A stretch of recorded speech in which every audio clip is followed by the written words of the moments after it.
Good afternoon, guys. What is going on? This is LSU Recruiting HQ. I am your host, Michael. If you're watching this, it is Sunday, June 16th. It is Father's Day. Shout out to all the dads out there. I'm not a dad yet. I don't think. But that being said, happy Father's Day. I hope you guys are having a wonderful day. Blessed out there. And kicking it back with Pops, man. Watching a little LSU Recruiting HQ to cap off your Father's Day. Like, yeah, you could watch the U.S. Open. Yeah, you could watch the College World Series. But, then you wouldn't be able to watch this. Man, I got a question for you guys, man. Y'all know we've been doing this LSU recruiting thing for a while now. I'm not sure how many years. I think we started this, right around COVID time. So we're probably going on around 4 years doing this. And we've seen this channel grow like crazy, far further than I ever thought I would even take this, right? I started LSU Recruiting HQ making edits for recruits. That's how everything started, and that kind of blew up. So I was like, heck, man, maybe somebody out there wants to hear me talk. So for you that like to hear me talk and that are here right now, first of all, thank you. All right. Very appreciative. But we got a goal of 2024, right? And we made this thing on New Year's, and I'm not kidding you guys. I wrote it down. And the goal was to get 1,000 subscribers on YouTube. And guys, we can't do it without you. This show is completely free. I talk LSU football just like you guys talk LSU football at your day jobs, at your family gatherings. I'm that guy, man. I'm one of you guys. I'm not a reporter. I didn't go to school for journalism. I don't talk properly most of the time. I might even say words wrong, because the education system is broken for people like me. But that's not the point, guys. The point is the goal was 1,000 subscribers by the end of this year. We are midway through. We are super close, man. We're almost at 900. I bet if everybody who watches this video subscribes to the video, then we could get to that number with ease. So let's make that happen. Hit that subscribe button.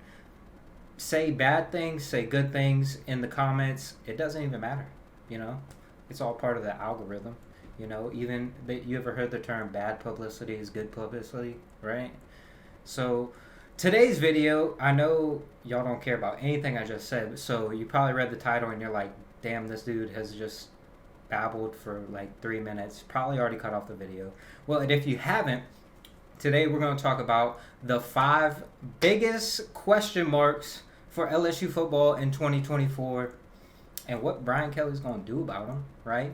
And these are just my opinions. These are not, you guys can argue with me all you want, man. I love to argue. That's why the Lord invented Twitter, so I could clap back at y'all on Twitter when y'all try to come after me. So if you got a problem with what I'm saying, just hit me up in the comments. I'm probably going to respond because that's the kind of person I am. I'm very petty. So let's go ahead and jump right into it. Let's start off with, we're going to count down from 5, and we're going to say 5 is the least thing I'm least concerned about, right? Out of the 5 things that I should be concerned about, this is the least. So everybody know we're going from 5 to 1. All right, 1 being the worst, 5 being the kind of worst. All right.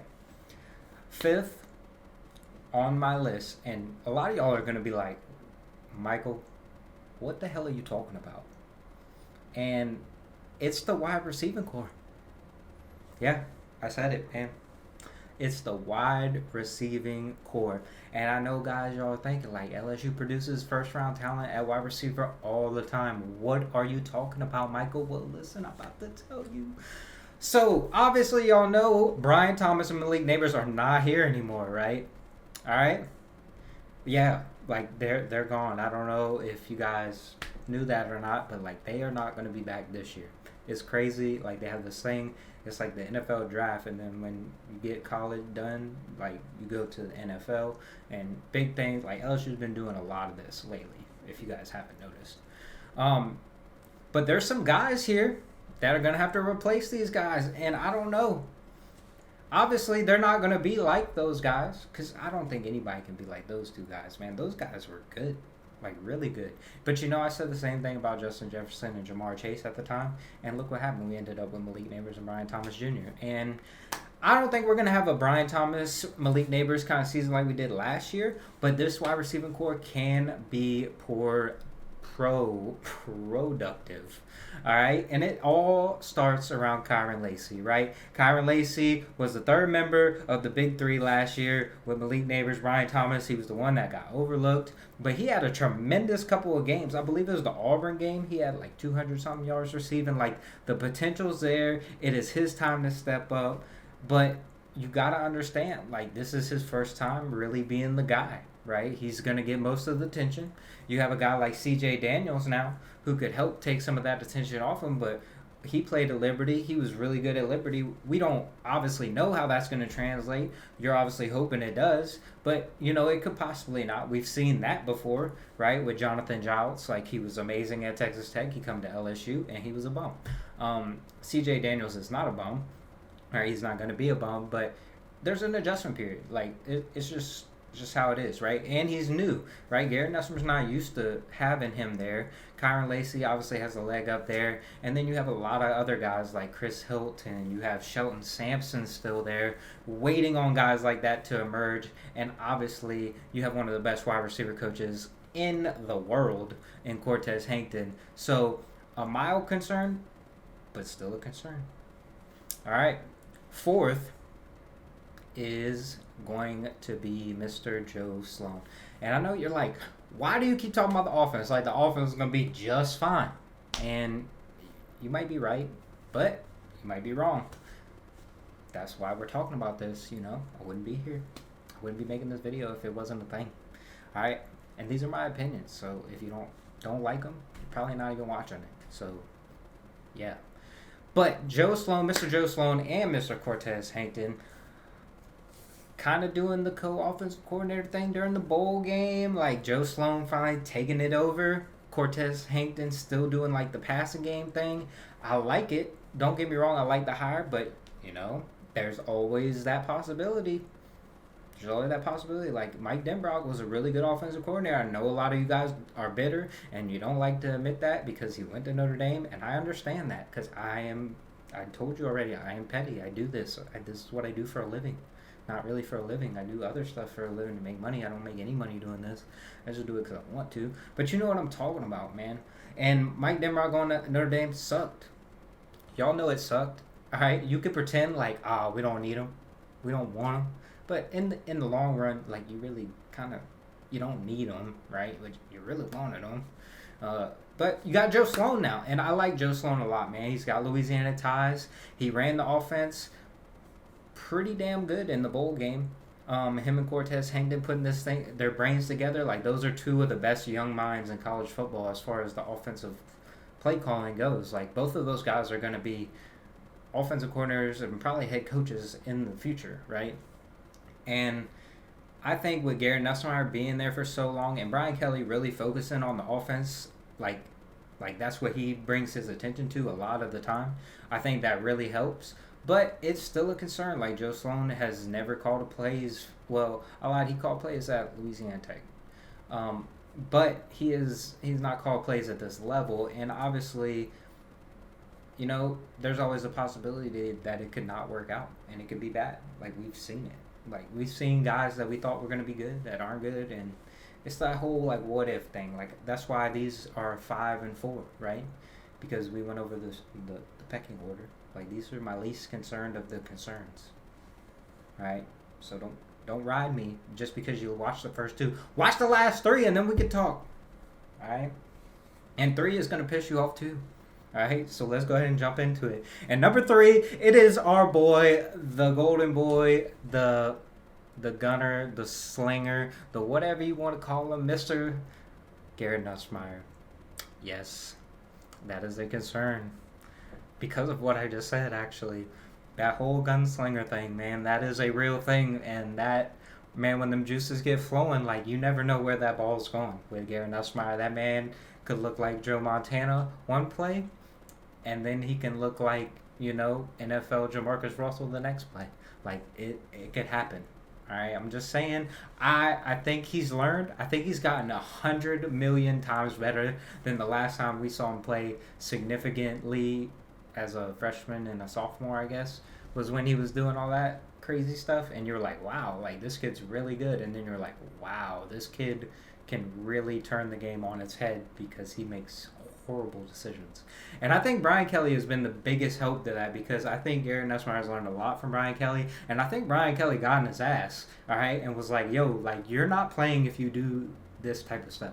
And I think he took that to heart, and I think he wants to play. And it's been surprising. Like, I'm so happy that Gary Nussmeier is an LSU Tiger because in this world of transfer portal and cool stuff like that, the not so cool stuff like that, like he could have been way gone and he could have been playing and he could have been dominating, doing whatever he wanted to do. He could probably be in the NFL right now. Who knows? But we're thankful to have Mr. Nussmeier because he does bring a lot of experience. The players love him. The coaching staff loves him. I love him, man. I want him to do good so bad, but gosh, you know, it's happened before. You know, he could have a not so great year. All right. I don't know. I hope he doesn't. I hope he does great, man. Hope he wins the Heisman, and I hope we win a national championship. But, you know, it's a possibility. All right? So, that being said, man, we are going to talk about number 2. All right? And number 2 is a real one. All right? Like, the 2-1 ones was, like legit. All right? Legit concerns. All right? But this concern... let me sit up straight, act like I'm a damn professional. When I say this, I want y'all to take me serious. Alright, listen, sit down, we need to talk. This is a legit concern, man. So if you're standing up, sit down. If you got something to eat, something to drink, put it down. Don't spit out your water when you hear this. Alright? But LSU plays a really tough schedule. Like legit. And that's a real concern. And that is number 2 on our list. Is the schedule in this SEC gauntlet that it is now with Texas and Oklahoma coming in and LSU getting Oklahoma, getting A&M, getting Alabama, getting USC, getting UCLA, getting all these people, man, just handing them out. Hand them out. Big game, Ole Miss, Texas A&M, Alabama, all of the above. Just let us play everybody, man. Everybody in the country. I want to play Ohio State. I want to play them all. All right? So you can't complain about it because everybody else got to do the same thing. Unless your name is Missouri or Ole Miss and somehow you manufactured a way to get a shit schedule from the commissioner, everybody else got to deal with it too. Alabama got to play good teams. Georgia got to play good teams. Texas A&M got to play good teams. Like it is what it is now. All right, and this is the life of the SEC. But with it being a concern, all right, it is also a positive, I believe, now because they take 12 teams now. All right, and that strength of schedule is a real thing. Like people love to use that word. All right, and I don't know who's on the committee and who makes those decisions, but if they're looking at who the best teams are, right, you can't tell me after playing that schedule that a 9-3 SEC team isn't one of the best teams in the country. Depending on how they lose those 3 games, like there's a legit possibility we see 9-3, and in the future could see an 8-4 type team get into a playoff. Like that's a real thing.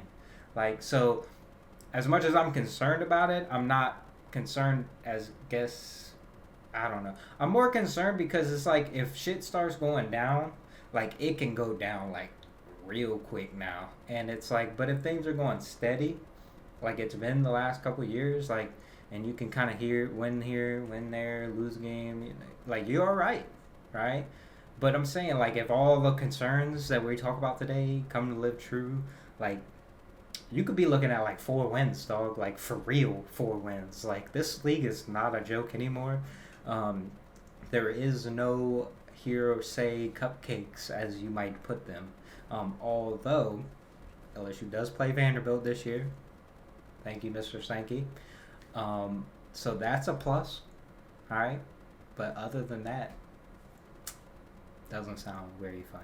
But now we're going to get to the number one concern for the 2024 season. And God, you already know what it is, all right? And if you're still watching at the 15-minute mark, like, you deserve everything. Like, I deserve to be subscribed to you because you are a real one, all right? And our number one concern for the 2024 season is the damn defense, and y'all already know.